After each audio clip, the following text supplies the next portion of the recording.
Good morning deer learner. আজকে আমরা English story reading practice করব, সঙ্গে জানবো বাংলা মানে। এই যে স্টোরিটা আজকে নেওয়া হয়েছে পঞ্চতন্ত্র বই থেকে, the women and the fat হ্যান। দ্য উমেন মানে, দ্য উমেনের অর্থ হচ্ছে কি মহিলা, অ্যান্ড আর দ্য ফ্যাট হ্যান, ফ্যাট মানে মোটা, আর হ্যানের অর্থ হচ্ছে কি মুরগি। তাহলে মহিলাটি আর ফ্যাট হ্যান মানে মুরগিটি, তাহলে মহিলা আর মোটা মুরগির গল্প।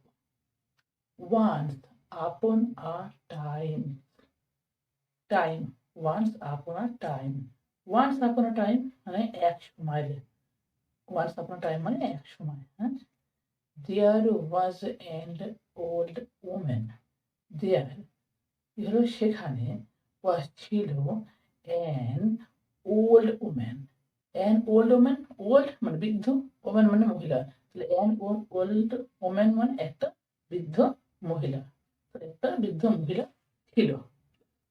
হু হ্যাড আ হ্যান, হু যার, হ্যাড ছিল, আ হ্যান একটি মুরগি, যার ছিল একটি মুরগি। The hen used to lay an egg every day. The hen মুরগিটি used to lay, lay এর অর্থ হচ্ছে পাড়া, ডিম পাড়া। তাহলে used to lay মানে ডিম পাড়তো, an egg একটা ডিম, তাহলে একটা ডিম কি করতো পাড়তো, এভরি ডে প্রতিদিন, তাহলে প্রতিদিন কি করতো একটা করে ডিম পাড়তো।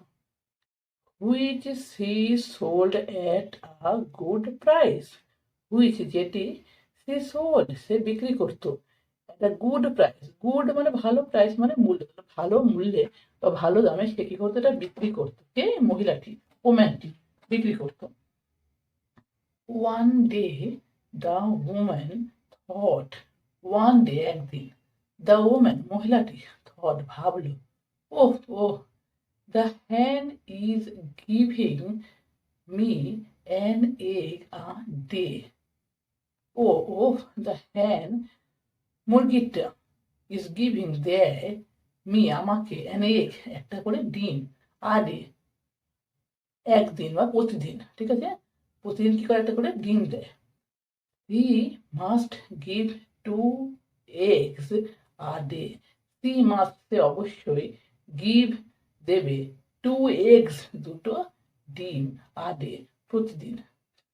if যদি, I give her more food, if যদি আমি give দিই, হার তাকে, মোর আরো, ফুড খাবার, তাহলে যদি আমি তাকে আরো খাবার দিই সে কি করবে, আরো বেশি মানে ডিম দেবে। I will then be able to sell more eggs. আমি উইল ভবিষ্যৎকালের জন্য এখানে উইল ইউজ করা হয়েছে, দেন তারপর বি অ্যাবেল মানে সক্ষম হবে, তাহলে তারপরে কি হবে, সে সক্ষম হবে, টু সেল বিক্রি করতে, মোর এগস আরো, এগ আরো ডিম, তাহলে সে কি হবে তারপরেও আরো ডিম বিক্রি করতে সক্ষম হবে, ঠিক আছে। অ্যান্ড আর আর্ন মোর মানি, আর আর্ন রোজগার করবে, মোর আরো মানি অর্থ, তাহলে সে কি করবে, এরপরে আরো অর্থ অর্জন করবে। ফ্রম দ্যাট ডে, ফ্রম থেকে, দ্যাট ডে সেই দিন, তাহলে সেই দিন থেকে, সি স্টার্টেড ফিডিং দ্য হ্যান মোর, সে স্টার্টেড শুরু করলো, ফিডিং খাওয়ানো, দ্য হ্যান মুরগিকে, মোর আরো, অ্যান্ড মোর আরো মানে আরো থেকে আরো মানে অনেক বেশি, মোর অ্যান্ড মোর মানে অনেক বেশি। দ্য হ্যান grew so fat and content that the hen মানে মুরগিটি, গ্রিউর অর্থ কি হচ্ছিল, সে বেড়ে উঠছিল, সো ফ্যাট, সো মানে অনেক বেশি, ফ্যাট মানে কি মোটা, অ্যান্ড আর কন্টেন্ট, কন্টেন্টের অর্থ হচ্ছে কি পরিতৃপ্ত পাওয়া, সে পরিতৃপ্ত পাচ্ছিল, দ্যাট যে, সি স্টপড লেইং এগস, সে স্টপড মানে কি বন্ধ করে দিল, লেইং ডিম পাড়া, এগস ডিম, তাহলে সে কি করলো, ডিম পাড়া বন্ধ করে দিল। Now the woman was not able to get even one egg in a day.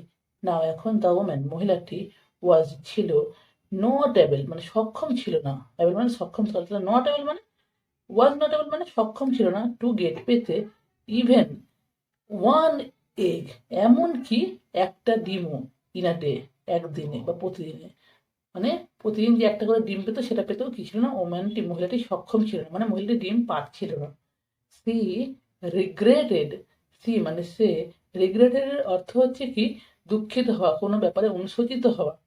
Her actions, সে যে অ্যাকশন নিয়েছিল, ঠিক আছে, সেই অ্যাকশনের জন্য সে কি ছিল, দুঃখিত ছিল, সে দুঃখ প্রকাশ করছিল, ঠিক আছে। Calculations do not always produce good result. Calculation মানে গণনা, ডু নট হয় না, অলওয়েজ সবসময়, প্রডিউস মানে দেয়, গুড রেজাল্ট ভালো রেজাল্ট, ঠিক আছে, ভালো ফলাফল। তাহলে ক্যালকুলেশন সবসময় কি দেয় না, ভালো ফলাফল দেয় না, ঠিক আছে। তাহলে সে কি করেছিল, তার কর্মের জন্য রিগ্রেট হয়েছিল, এবং তারপরে এটা কি বলছে, ক্যালকুলেশন মানে গণনা সবসময় ভালো রেজাল্ট দেয় না, ভালো ফলাফল দেয় না। Moral, greed is a devil which should not be entertained. greed মানে লোভ, is a devil হয় একটা শয়তান, which যেটা should not be উচিত নয়, entertained করা। entertained এর অর্থ হচ্ছে যেটাকে কিনা বিনোদন হিসাবে নেওয়া, যেটাকে কিনা একসেপ্ট করে নেওয়া, ঠিক আছে। তাহলে এন্টারটেন করা উচিত নয় মানে বিনোদনমূলক হওয়া উচিত নয়, ঠিক আছে।